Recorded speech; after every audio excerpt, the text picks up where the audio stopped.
अस्सलाम वालेकुम जी। आज की रेसिपी आपके साथ शेयर करूँगी गाजर की बर्फ़ी, जो कि बहुत ही इजी रेसिपी है और देखने में बहुत मुश्किल लगती है लेकिन बहुत ही इजी है। तो स्टार्ट करती हूँ। मैंने ले ली थी 2 अदद गाजर, इसको कद्दूकश कर लिया था, पैन में डाला और हाफ़ कप चीनी का इसमें ऐड कर दिया था ताकि अच्छी सी ये मीठी तैयार हो जाए जी। इसको हमने अच्छी तरह से पका लेना है ताकि जो चीनी का पानी वगैरह है अच्छी तरह ड्राई हो जाए।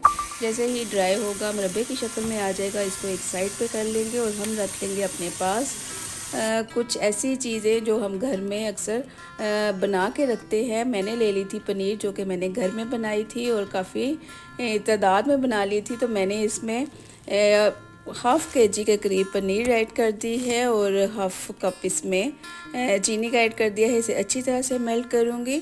आपको याद होगा मैंने आपके साथ एक दफ़ा पनीर की खीर की रेसिपी शेयर की थी, आप प्लीज़ वहाँ पे जाके तो ज़रूर देखिएगा कि पनीर कैसे तैयार करते हैं। बहुत ही इजी है। जैसे ही ये मेल्ट होगी, इसमें मैं तैयार की हुई गाजर जो मैंने मुरब्बे की शक्ल में तैयार की थी इसमें ऐड कर दूँगी जी। इन दोनों चीज़ों को आपने अच्छी तरह से मिक्स कर लेना है। मैंने पनीर के अंदर 1 टेबलस्पून देसी घी का शामिल किया था। बस इन दोनों चीज़ों को आपने मिक्स करना है, इसके अलावा मैंने कुछ नहीं डाला।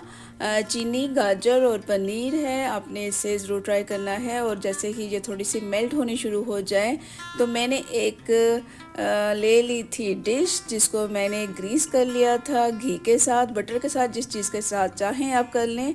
आपने इसे अच्छी तरह से प्रेस करना है ताकि ये एक जैसी इसकी टुकड़ियाँ बर्फ़ी की तैयार हो जाएं जी। अगर आपको मेरी ये रेसिपी पसंद आती है तो लाइक ज़रूर कीजिएगा जी। इसके ऊपर आप डाल दें क्रश किया हुआ पिस्ता, जो कि बहुत ही खूबसूरत लगता है। चाहे तो चांदी के वर्क भी डाल सकती हैं।